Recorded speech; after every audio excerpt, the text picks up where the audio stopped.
মুম্বাইয়ের এক কলেজ স্টুডেন্টকে কিডন্যাপ করা হয়, আর এখন কিডন্যাপার বন্দির বাবার সঙ্গে লুকোচুরি খেলে চলেছে।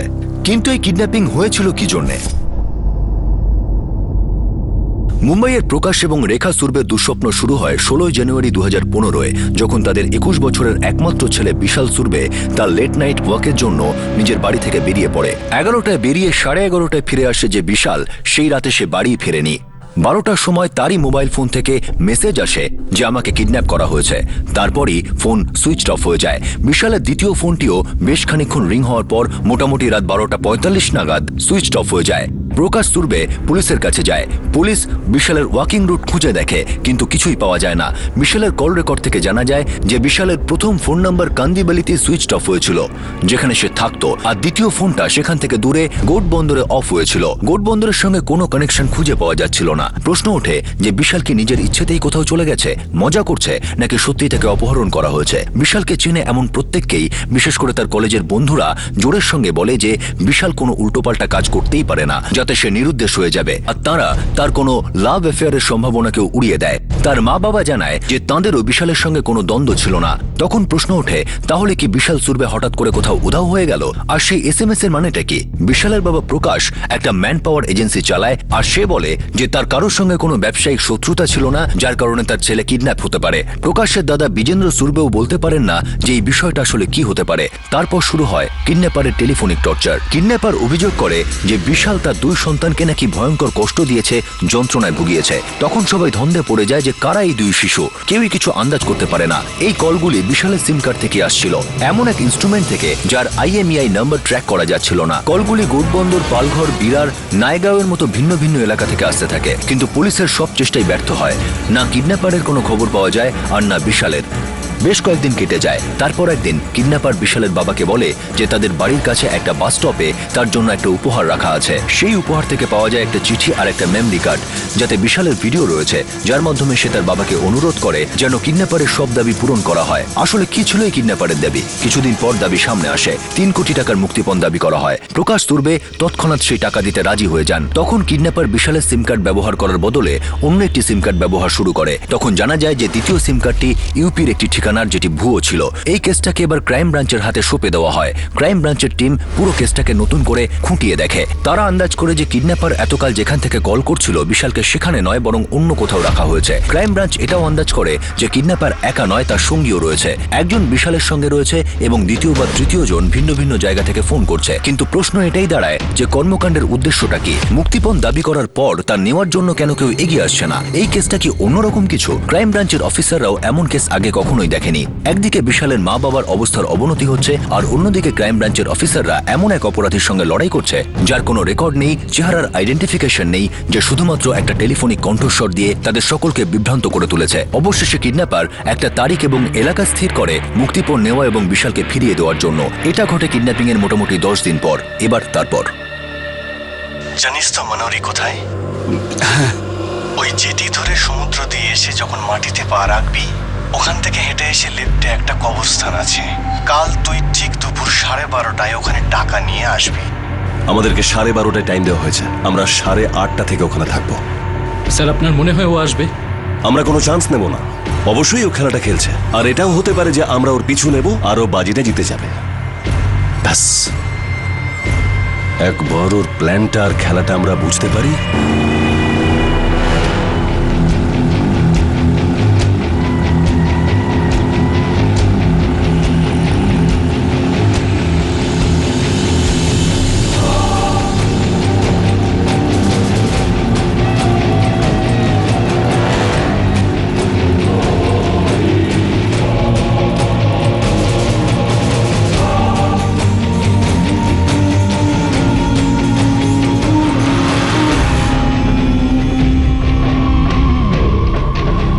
দিন ঠিক হয়েছিল, সময় ঠিক হয়েছিল, জায়গা ঠিক হয়েছিল। হয়তো অপহরণকারী প্রথমবার সামনে আসতে চলেছিল।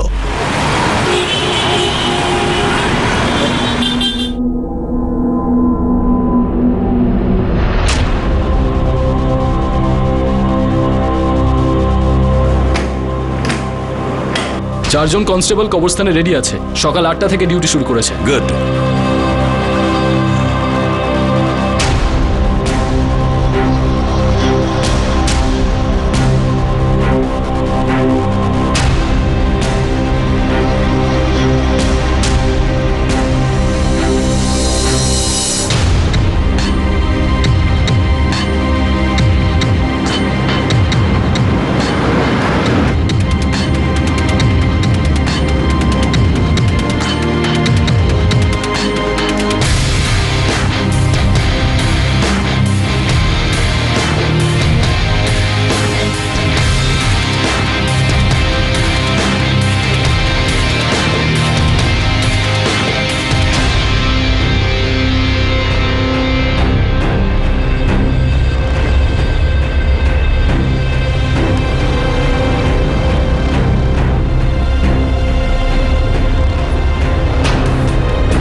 কোনো মুভমেন্ট? না স্যার, সব কিছু ঠিক আছে।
স্যার আমরা জেটি থেকে বেরিয়ে গেছি। ওকে স্যার, কেতন প্রকাশবাবুকে নিয়ে ফেরিতে বেরিয়ে পড়েছে।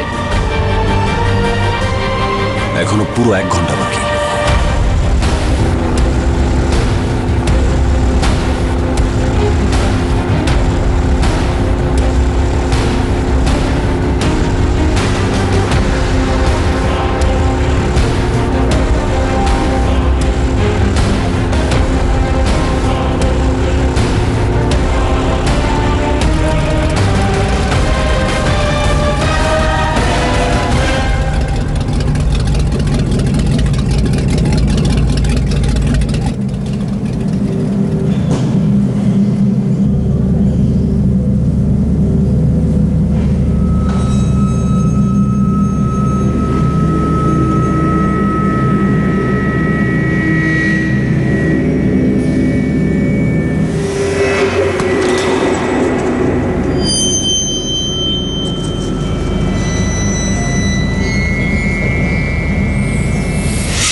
শোনো, কিডন্যাপার যে কোনো মুহূর্তে চলে আসতে পারে।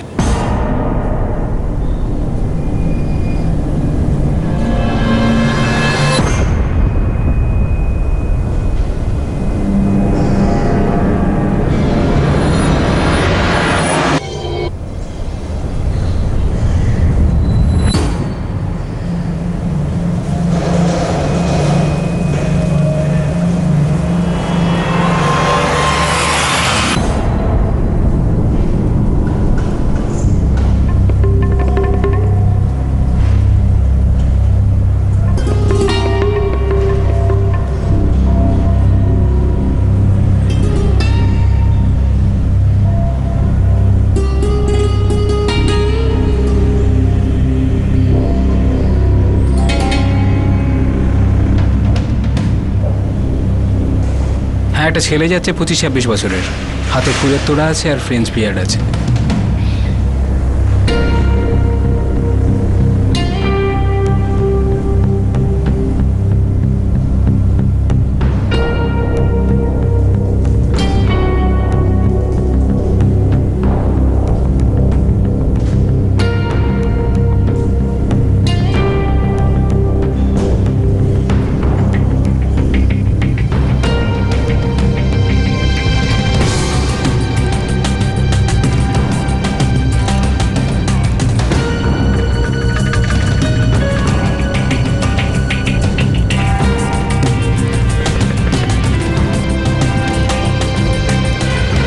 স্যার কোনো কবরে ফুল দিচ্ছে। কোনোভাবে নজর সরাবে না ওর থেকে, ওই আমাদের টার্গেট হতে পারে।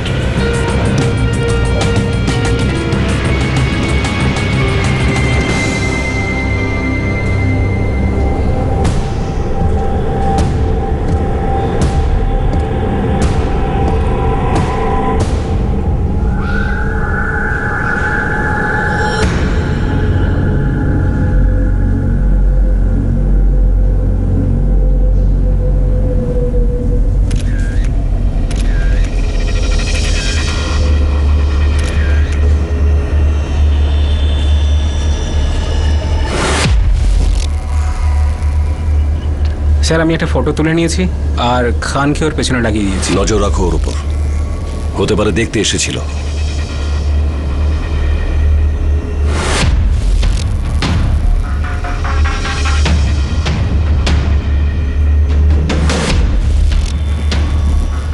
স্যার মনে হচ্ছে কিডন্যাপার নিজেদের প্ল্যান চেঞ্জ করেছে। এটা হতেও পারে, নাও হতে পারে।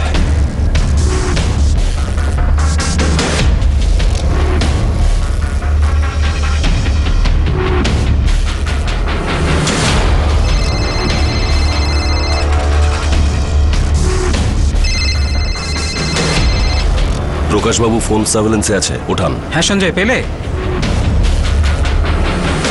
হ্যাঁ পেয়েছি স্যার, পালঘর থেকে কল করেছে। হ্যালো, কবরস্থানে টয়লেট হয় না সুরবে বাবু, যে আবার আজকে আপনি আমাকে দেরি করালেন। মনে হচ্ছে পুলিশকে বরযাত্রী এনে আপনি বিয়েটা আবার ভাঙলেন। না এরকম কিছু হয়নি। তুমি টাকা চেয়েছিলে, আমি টাকা নিয়ে এসেছি। তুমি টাকা নাও আর বিশালকে ফিরিয়ে দাও আমার কাছে। না, আজকে না, আজ তুই আমার মুড খারাপ করেছিস। এরকম কেন করছো তুমি?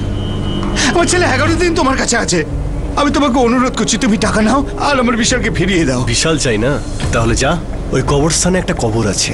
জো টিসু স্যার, তার উপরে হলুদ রঙের একটা গোলাপ রাখা আছে, যা ওখানে যা।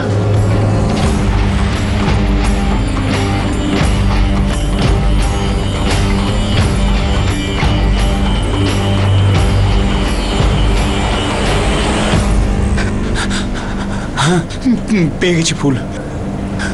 সুরবে যে কবরটা দেখছিস না, আসলে ওটা বিশালের কবর দেওয়া হয়েছে ওকে ভিতরে।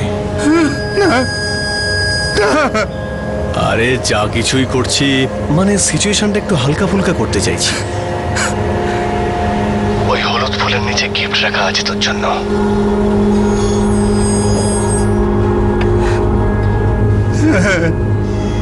পেয়েছি গিফট। ওই গিফটটাকে বাড়িতে গিয়ে খুলবি, রাস্তায় খুললে আমি কিন্তু রেগে যাবো সুরবে। এই গিফটের খেলা কতদিন ধরে চলবে? কতদিন ধরে? যতক্ষণ না আমার রাগ একটু ঠান্ডা হচ্ছে আর তোর বিশালের নিঃশ্বাস। না এরকম করো না, এরকম কিচ্ছু করো না। একবার আমাকে বিশালের সঙ্গে দেখা করিয়ে দাও। বাড়িতে যা সুরবে আর গিফটটা খুলে দেখ, খুশি হয়ে যাবি, গ্যারান্টি দিচ্ছি। আরে আমার কথা তো শোনো।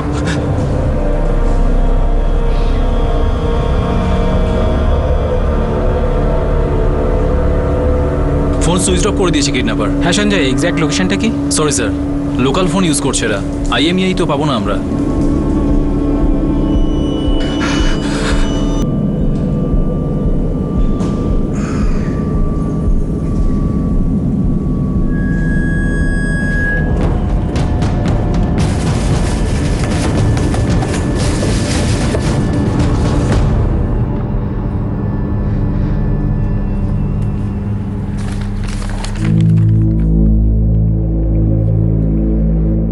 এখন থেকে আপনি এই সিম কার্ডটা ইউজ করবেন আপনার ফোনে। আমি আপনাকে এখন থেকে এই নাম্বারেই ফোন করব।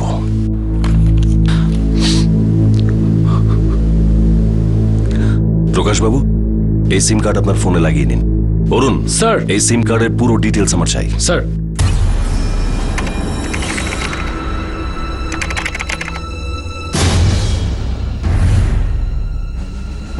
স্যার, আধ ঘন্টার মধ্যে সব ডিটেল আমরা পেয়ে যাব। কি চাই ওই লোকগুলোর? প্রকাশ জলটা খা। আরে জল চাই না আমার দাদা, জল চাই না। আমি আমার বিশালকে চাই। শান্ত হ, শান্ত হ। ইন্সপেক্টর সাহেব, কি চাই ওই লোকগুলোর? আমাকে মেরে ফেলতে চাস তো মেরে ফেল আমাকে, আমার ছেলেকে মারতে চাস তো মার, কিন্তু একবার সামনে তো আয়। আমার ছেলেকেও মারবে, আমাকেও মারবে। একবার শান্ত আরে প্রকাশ বাবু, শান্ত আরে শান্ত হন, আপনি বসুন, শান্ত হয়ে বসুন। প্রকাশ সব ঠিক হয়ে যাবে। ঈশ্বরকে চাই দেন।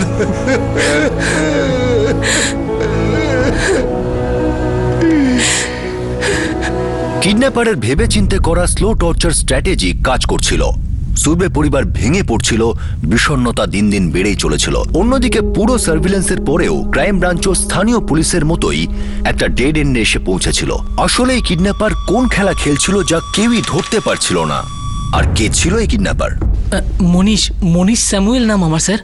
আমি একজন এসির মেকানিক। কাল কবরস্থানে কি করছিলে? আমার ফাদারের কবরে ফুল দিতে গিয়েছিলাম, স্যার। কিন্তু কালই কেন? লাস্ট উইক আমার ফাদারের ডেথ অ্যানিভার্সারি ছিল, স্যার। আর আমি বাইরে গিয়েছিলাম, পরশুই ফিরেছি, সেই জন্যই কাল গিয়েছিলাম, স্যার। সাহেব, তালৌজা, আর্থার রোড, থানা, গেরওয়াটা, এই সব জেলেতে না আমাদের গ্যাংয়ের দারুণ নেটওয়ার্ক আছে। সবাইকে জিজ্ঞেস করে করে পাগল হয়ে গেছি সাহেব। আসলে এই শিয়ানা কিডন্যাপারটা কে, কিন্তু কোনো লাভ হয়নি সাহেব। আতঙ্কবাদীদের সাথে কোনো কানেকশন, এই ধরো আইএসএ বা এই ধরনের? এইসব ব্যাপারে স্যার আমার কিছু জানা নেই। বাইরের লোকের ঝামেলা স্যার আমি পড়ি না। স্যার 12 বছর হয়ে গেছে এই লাইনে, কিন্তু আজ অব্দি এমন হয়নি যে আপনি আমাকে কিছু বলেছেন আর আমি আপনাকে সেটা করে দিইনি। এই জন্যই আমি তোকে ডেকেছি। আমার এই কেসেও কিছু না কিছু চাই। কি বলবো স্যার, এখান থেকে নাগপুর, আহমেদাবাদ, নিচে উড়িবি পর্যন্ত যেখানে যেখানে আমার কন্ট্যাক্ট ছিল স্যার, সবাইকে ফোন করেছি, কিন্তু কেউ তো ওই ছেলেটা সম্পর্কে কিছু বলতেই পারলো না। শোনেইনি এরকম কোনো কিডন্যাপার আবার গিফট দেয়। এই কিডন্যাপারটা বিশাল বলে ছেলেটার পুরো রুটিন স্টাডি করেছে। সে তো স্যার যে কোনো কিডন্যাপার সেটাই করে থাকে, কিন্তু আজ অব্দি এরকম কিডন্যাপার দেখিনি স্যার যে সামনে থেকে আসা টাকাটা নেয় না। যে সিম কার্ড কিডন্যাপার প্রকাশ সুরভেকে দিয়েছিল সেই নাম্বার 44560002। স্যার নাম্বারটা আন্ধারির লোকেশ শর্মা নামে কারোর।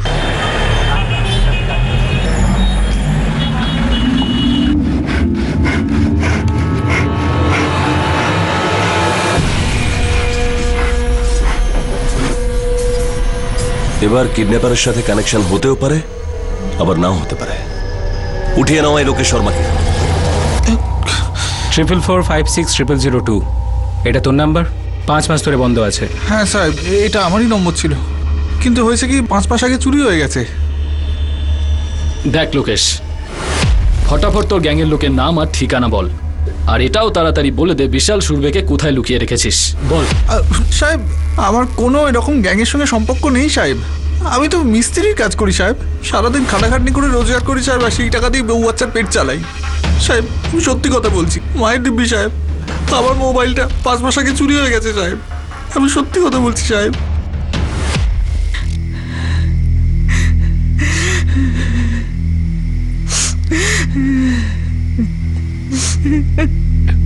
দাদা, আমি কখনো বিশালকে ফিরে পাবো জানি না, ও বেঁচে আছে নাকি নেই। কেন খারাপ কথা বলছিস? আরে এরকম সাহস তো জীবনে হবে? দাদা, আমি আর কিচ্ছু বুঝতে পারছি না, কেউ আমাদের সাথে কেন এরকম করবে? কি ক্ষতি করেছি আমরা কারুর? আমি ভেবে ভেবে ক্লান্ত হয়ে গেছি যে কবে কখন অজান্তে আমি তাদের কষ্ট দিয়েছি, যে কারণে ওই কিডন্যাপার আমাদের মানসিকভাবে যন্ত্রণা দিচ্ছে।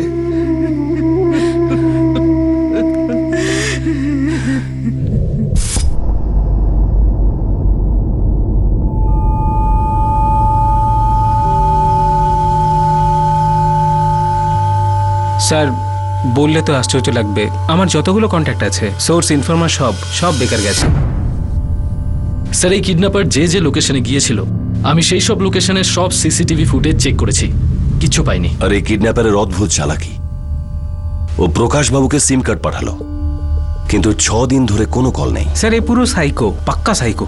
কোনো হলিউড ফিল্ম দেখেছে হয়তো। স্যার আমার মনে হয় না বিশালকে আর জীবিত অবস্থায় পাওয়া যাবে। কেতন, এই কথাটা তোমার মনে আসলেও তুমি তোমার মুখে আনবে না, আর কখনো চেষ্টাও করবে না, না মনে না মাথায়। I am sorry sir.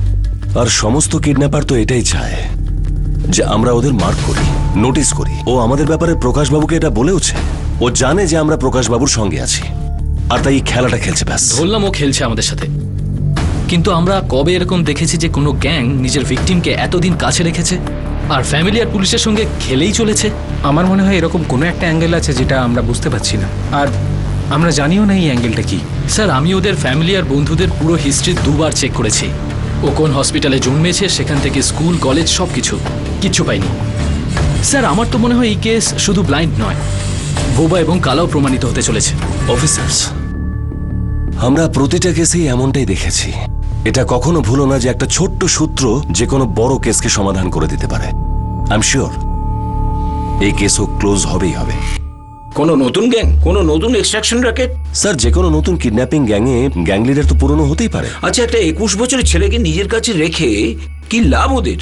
Sir, আমরা পুরোটাই চেক করছি, বিশেষ করে ISIS এর ব্যাপারটাও ভালো করে দেখছি স্যার।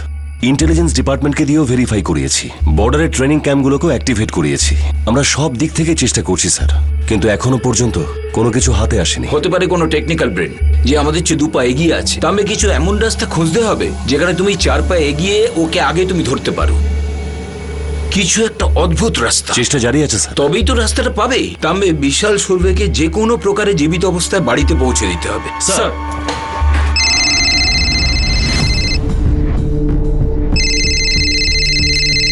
স্যার ফাইনালি একটা কল এসছে প্রকাশের নতুন নাম্বারে, যোগেশ্বরী তেজওয়াল। প্রকাশবাবু ফোন ওঠান তাড়াতাড়ি। কিডন্যাপারের, তাড়াতাড়ি ফোনটা ওঠান প্লিজ। হ্যালো। প্রকাশ সুরবে, আচ্ছা তোর আমার আওয়াজ শুনে এতটা আনন্দ হচ্ছে যতটা আমার তোর ভীতু, দুঃখী আর হতাশ আওয়াজ শুনে মনে হচ্ছে। ক্লান্ত হয়ে গেছি আমি, সত্যি সত্যি হতাশ হয়ে গেছি।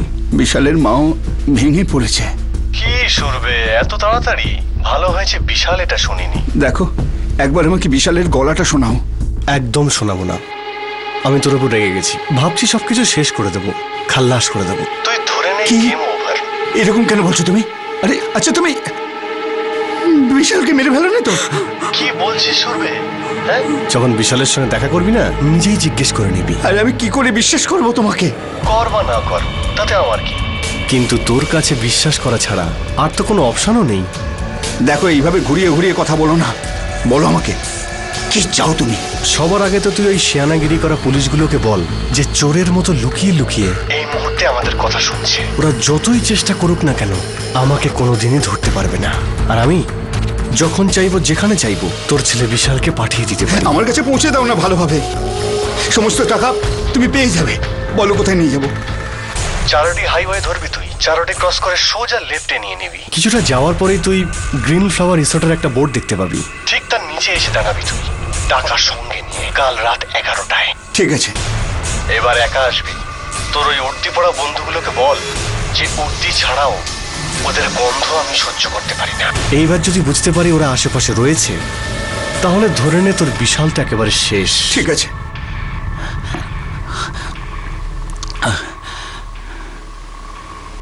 প্রকাশবাবু, কাল 7ই ফেব্রুয়ারি,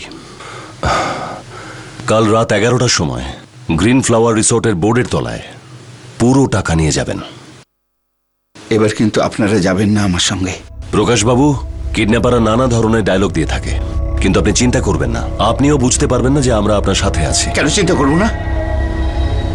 আমার ছেলে উদাও হয়ে গেছে, আমার স্ত্রী মরতে বসেছে, টাকা আমার যাচ্ছে, কেন চিন্তা করবো না? আমি টাকা দেবো আর বিশালকে ফিরিয়ে আনবো। প্লিজ প্লিজ, আপনারা দূরে থাকুন। কিছু মনে করবেন না প্রকাশবাবু, কিন্তু এইমাত্র যে আপনি বললেন না, এটাই স্ট্যান্ডার্ড ডায়লগ হয় অপহরণ করা বাচ্চার পরিবার, আর এটাই তারা চায় যে পুলিশ তাদের থেকে দূরে থাকুক। হ্যাঁ, আপনি মনে করুন এটাই আমাদের পক্ষে ভালো। আরেকটা কথা বলতে চাই প্রকাশবাবু, বেশিরভাগ বাচ্চাকে না ওরা ফিরিয়ে দেয় না। 10টার মধ্যে 7টা বাচ্চাকেই কিডন্যাপ করার পর মেরে ফেলা হয়, অথবা টাকা পাওয়ার 2-3 দিন বাদে। এরকম বলে আমাদের খুব সাহায্য করলেন আপনি। যদি আপনি সত্যিটাকে ফেস করতে চান, আমি জোর দিয়ে বলতে পারি যে এই মুহূর্তে আপনার ছেলে বিশাল বেঁচে আছে, আর ওকে ওরা ফিরিয়ে দেবে না, বরং ওকে ছাড়িয়ে আনতে হবে, যেটা শুধুমাত্র আমরাই করতে পারি। এবার আর আপনাদের আমি নিয়ে যাব না ওই কবরস্থানের মতো। একদম না। এবার আমরা এত দূরে থাকবো যে আপনি বুঝতেও পারবেন না যে আমরা আপনার সাথে আছি, আর এতটাও দূরে থাকবো না যে যাদের টার্গেট অব্দি পৌঁছতে না পারি।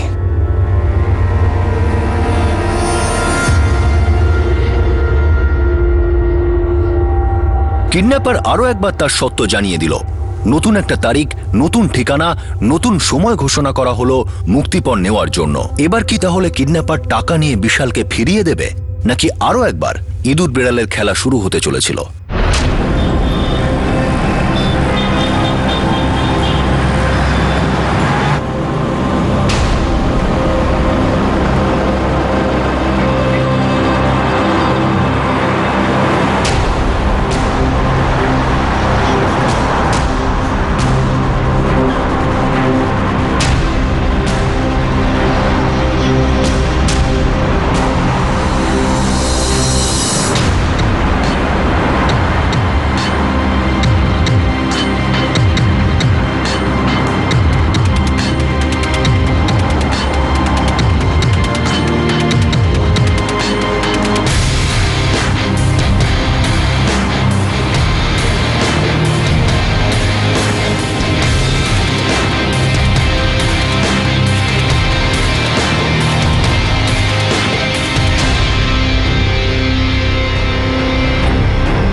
চারপাশে অনেকগুলো কনস্টেবল আছে আমাদের লুকিয়ে।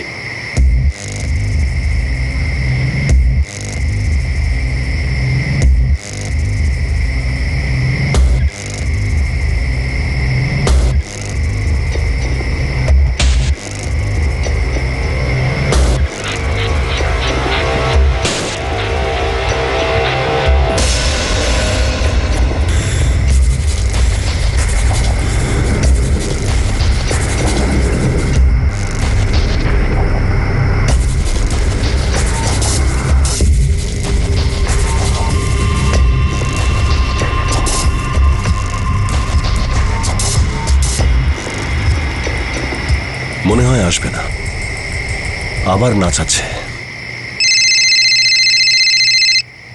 প্রকাশবাবু, ফোনটা ধরুন, কিডন্যাপারের। মেয়র রোড থেকে কল গাড়িতেই করা হচ্ছে, কোনো নতুন নাম্বার। হ্যালো, ব্লুটুথ লাগা সুরবে, দরকার পড়বে। হ্যাঁ ইউটার্ন নে আর সোজা মেন রোডে চলে আয়।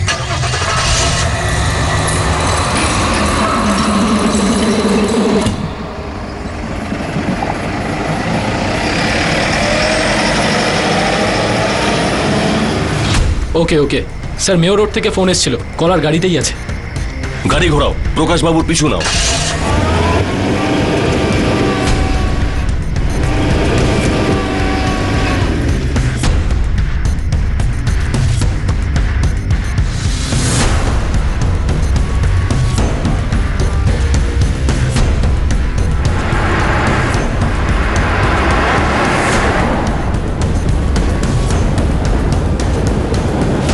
আরে ভাই, যাবো কোথায়? চালাতে থাক।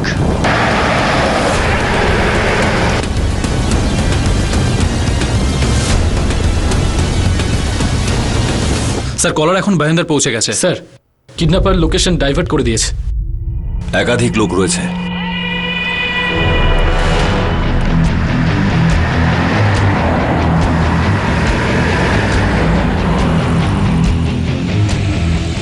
এবার লেফট টার্ন নে।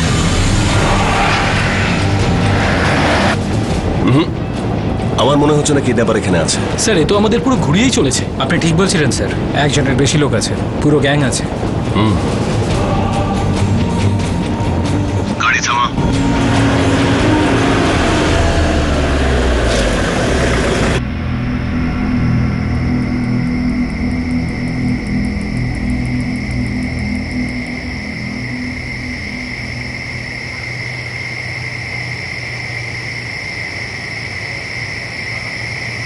স্যার, আমরা তো এই এরিয়াটা কভারই করিনি, না সার্ভিলেন্স আছে, না ম্যান পাওয়ার, না কিচ্ছু।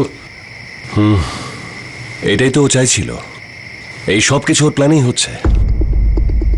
জানলাটা নামা এবার।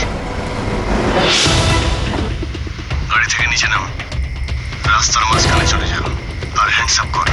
স্যার, ও সুরভাইকে গাড়ি থেকে নামতে বলছে। স্যার, এটা যদি পুরনো শত্রুতার কেস হয় তাহলে ওরা প্রকাশের উপরে আক্রমণও করতে পারে। নিচে নামো, সুরবেকে কভার করতে হবে।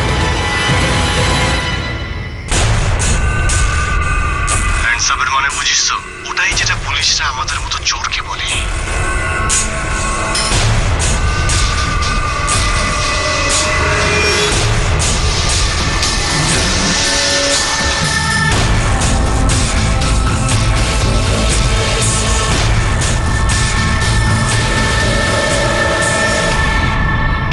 Hello, hello, hello.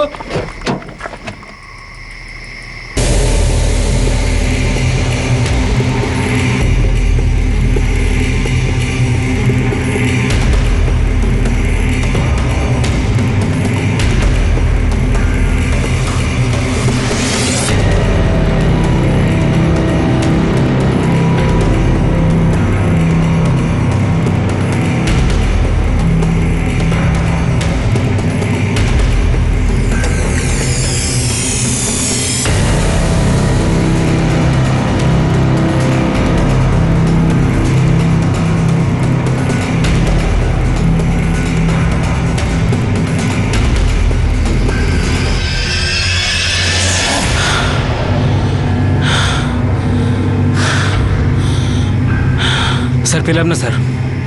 এ তো কিডন্যাপারেরই লোক, একদম প্রফেশনাল মনে হচ্ছে। কাজটা খুব প্রফেশনালি করেছে। আর এ লোকেদের কাছে বিশালও আছে আর 3 কোটি টাকা।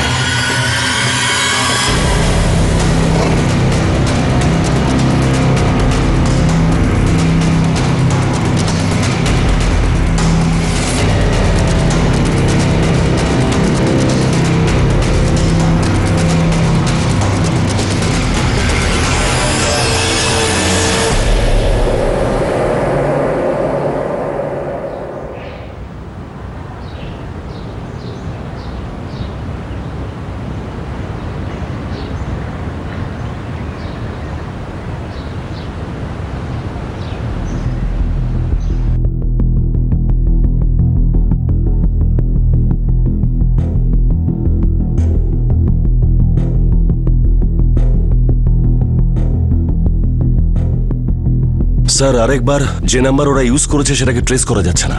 4 মাস ধরে বন্ধ হয়ে পড়েছিল। এই টেলিকম কোম্পানি কি বলছে? ওদের হাতে সত্যিই কিছু নেই স্যার। ওই লোকগুলো বাল্ক সিম কেনে, সমস্ত প্রিপেড। যখন কাস্টমাররা ওগুলোকে ডিসকানেক্ট করে তখন কষ্ট করে ওরা আর ক্যান্সেল করে না। এই প্রিপেড নাম্বারগুলো আগে ডিলারের কাছে যায়, তো ডিলার এই নাম্বারগুলোকে অন্য কোনো কাস্টমারকে দিয়ে দেয়, যখন ওই রেজিস্ট্রেশন আগের কাস্টমারের নামেই থাকে। আচ্ছা, এরকম কত কেস তোমরা হ্যান্ডেল করেছো যেখানে ক্রিমিনালরা নাম্বারটা ইউজ করেছে আর অ্যারেস্ট হয়েছে অন্য কেউ? স্যার, এই কেসে কিন্তু তার সুযোগ আছে বলে মনে হয়। তবে এই কেস কিন্তু এখন প্রেস্টিজ ইস্যুর ব্যাপার। আমাকে সিনিয়রদের শুধু জবাব দিতে হবে না, এমনকি মিডিয়ার মুখোমুখি হতে হবে। বুঝতে পারছি স্যার। এখন সিচুয়েশন একদিকেই রয়েছে, ওই গ্যাংয়ের কাছে ছেলেটাও আছে আর 3 কোটি টাকাও আছে। এইটা ভেবে ভয় হচ্ছে যে ওই গ্যাংয়ের কাছে ছেলেটাই হয়তো নেই, হয়তো এই পৃথিবীতেই নেই। পরিস্থিতি বেশ নিরাশাজনক ছিল। কিডন্যাপাররা বাজি জিতে চলেছিল, বিশালের কোনো খবর ছিল না। এই পুরো অপহরণের নাটকে শুরু থেকেই পাল্লা কিডন্যাপারদেরই ভারী ছিল। কিডন্যাপাররা বিভিন্ন ইনস্ট্রুমেন্ট এবং সিম কার্ড ব্যবহার করে চলেছিল, অত্যন্ত মসৃণভাবে স্থান বদল করছিল। আসলে এই খেলার নিয়ম তারাই লিখছিল আর তারাই বদলাচ্ছিল। সবকিছুই তাদের মর্জি মাফিক চলছিল, কিন্তু ভবিষ্যতেও কি তাঁদেরই মর্জিতে কাজ হবে? পুলিশের হাতে কি এমন কোনো সূত্র আসবে যাতে এই অত্যন্ত ধূর্ত আর সাংঘাতিক গ্যাংকে ধরা যাবে? পুলিশ তাদের পরবর্তী পদক্ষেপের পরিকল্পনা করছিল, আর ঠিক তখনই কিডন্যাপারের ফোন আসে প্রকাশ সুরবের কাছে।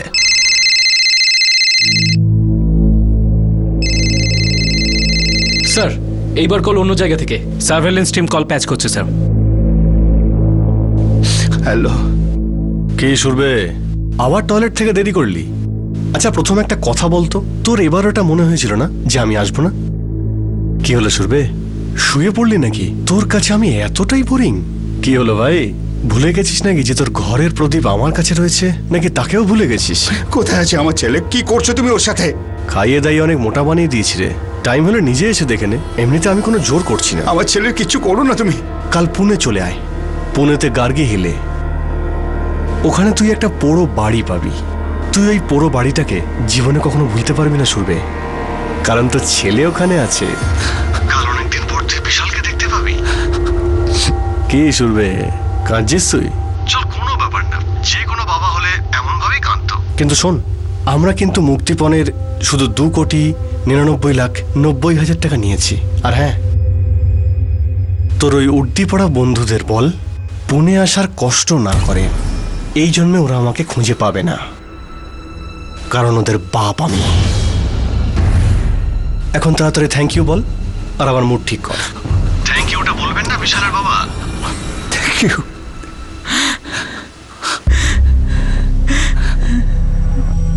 কি বললো? আমাদের বিশালকে কাল ফিরিয়ে দিচ্ছে। তাহলে তুমি কাঁদছো কেন? বলো না, কি হয়েছে বলো না।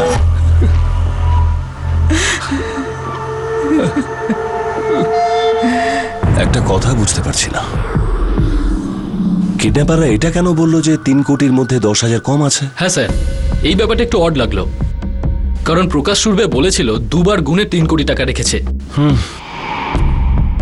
ওরা সুরবেকে এটা বলেছে যে এই জন্মে আর ওদের কাছে পৌঁছতে পারবো না। এতটা কনফিডেন্স কোথা থেকে পাচ্ছে? স্যার, পুনে পুলিশকে কি অ্যালার্ট করে দেবো এই ব্যাপারে? একদম, ওদেরকে বলে দাও যে একটা টিম যেন ওরা আগে থেকে তৈরি রাখে। কাল নতুন কিছু আশা করছি।